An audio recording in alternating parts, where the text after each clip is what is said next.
You look superhuman playing against 18-year-olds, but you're going to come with some grown women that have been playing professional basketball for a long time. Not saying that it's not going to translate, because when you're great at what you do, you're just going to get better. But there is going to be a transition period where you're going to have to give yourself some grace as a rookie. And, it might take a little bit longer for some people. Oh, she's so wrong. She's right. As a matter of fact, a 20-year-old veteran could have been experienced enough to see this coming. I mean, there's a 7'4", 20-year-old alien shimmying on his historical rookie season in the NBA. It was just a matter of time before the WNBA got their own anomaly. Diana Taurasi pretty much ate her own words. You're gonna come with some grown women playing professional basketball for a long time. Who's the grown woman now? Reality is indeed coming for the WNBA. When you think about women in sports, there's Serena Williams, Simone Biles, Billie Jean King, Joyner Kersee, Katie Ledecky, the list goes on. From the get-go, they were recognized not only for breaking gender stereotypes, but they were an anomaly in the sport they play. They were a cut above everyone else, even as amateurs.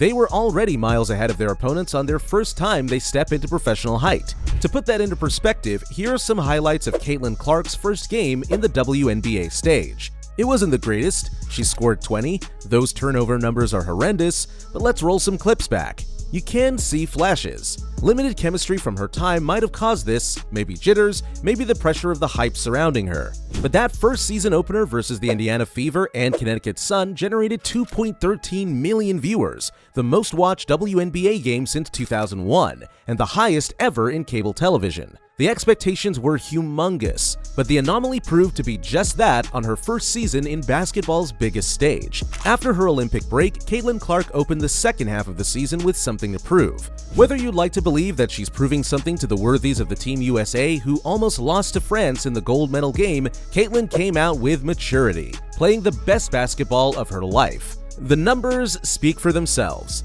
She broke the rookie assist record just after breaking the WNBA single game assist record just a month ago. To fully realize the domination Caitlin Clark's doing right now, it's important to look back on how this anomaly came to be. Who is Caitlin Clark, and how did she instantly put the WNBA in the limelight? Caitlin was born from an athletically active family in Des Moines, Iowa. At a very young age, Caitlin tried a variety of sports, like volleyball, soccer, and tennis, before eventually learning how to put a basketball on a hoop.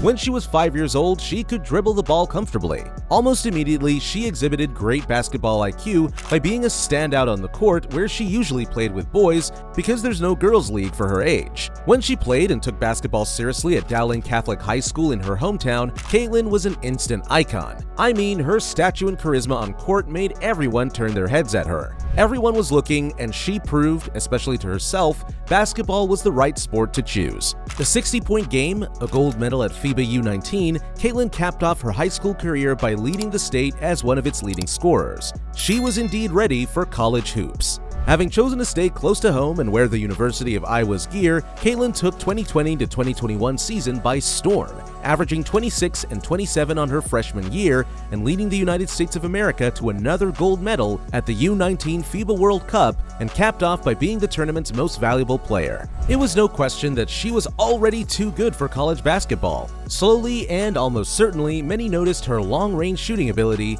often compared to WNBA superstar Sabrina Ionescu. But as Caitlin Clark entered her sophomore year, she had more things left unshone up her sleeves. She put 27 and 8 for the season, leading Iowa to the second seed in the NCAA, and went on to win Women's College Basketball Player of the Year in her junior season.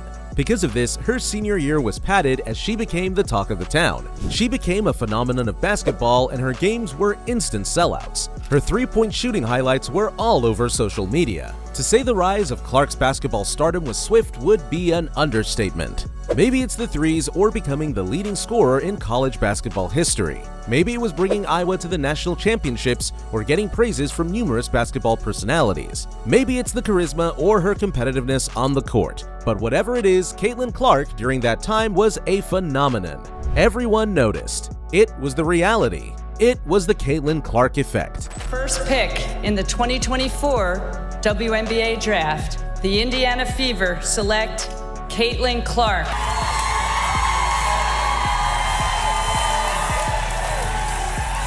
If there was one reality WNBA fans know about the Indiana Fever, they were bad. They were so bad they hadn't had a winning record since 2016, back when Tamika Catchings was saving the organization's front office from generational slander. But Fever fans hold on to the belief that all bad will eventually lead to something good. That every disaster hopes for a greater recovery, even if that recovery time takes 9 years. Drafting the best college basketball player ever was every Fever's dream. But they started the season picking up where they left off the last 9 years, 0-5, only getting their first victory in game number 6 against the equally bad Los Angeles Sparks. Admittedly, the anomaly wasn't having the best first few WNBA games of her life. Fever was 2-9 in their first 11 games. We could say that Caitlin was doing okay, but she wasn't looking like she was during the college domination days. Obviously, there were adjustments, jitters, immense amounts of pressure from expectations, but be damned, she scored 30 points on near triple-double numbers versus the Mystics on Game 12 to get their third win, then 23-9 and 8, then an 18-6 and 12. June was a game changer. Fever won 4 of their last 5. Suddenly, they were 7-10. But amidst all the hype of the Fever's sudden splurge, it had to be spoiled by controversy due to the snubbing of Caitlin Clark from the Team USA Olympic roster. When National Team Minnesota Lynx head coach Cheryl Reeve was asked a question back in July 15th regarding the snubbing of Caitlin Clark from the Olympic roster, here's what she said: "I don't give 2 shits. I don't give 1 shit. It was a basketball drama, an eruption of mixed reactions from basketball fans. Some said the omission was the right decision, and some believe she should have been a part of it. If there's one valid argument regarding this snubbing, Don Stanley of the USA Basketball Selection Committee explained it best in an interview. Caitlin is just a rookie in the WNBA. Wasn't playing bad, but wasn't playing like she's playing now. If we had to do it all over again the way that she's playing, she would be in really high consideration of making the team." And added, "Because she's playing head and shoulders above a lot of people. It was a rookie mistake by USA Basketball, and there's one key element in Kate's game that will later prove to be the missing force when France nearly snatched the gold medal in the nail-biting finals of the recently concluded 2024 Paris Olympics. Caitlin Clark's ability to shoot the basketball is historically better than anyone we have seen in the women's bracket. Outlets, bounce passes, full court vision. It is some joy to watch her facilitate the basketball, and the greatest exhibition of this was in the Fever's 17th July game against the Dallas Wings right before the Olympic break. Caitlin Clark, from all the doubts, Team USA snub, and Diana Taurasi's reality checking, effortlessly dished off the WNBA record for most assists in a single game, 19.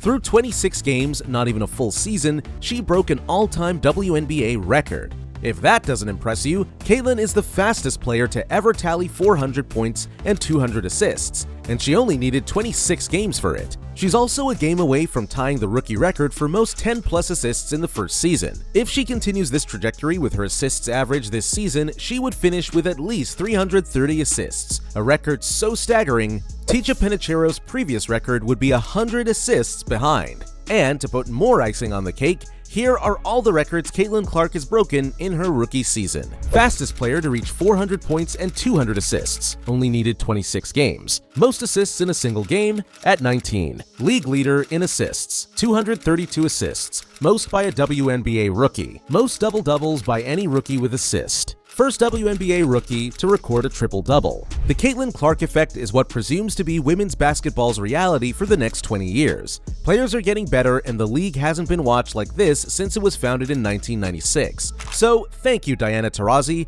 for saying that reality's coming. Because it is, and the whole league should be terrified of what's to come. She's only gonna get better. How about you? What excites you most about Caitlin Clark? Comment it down below. Until next time,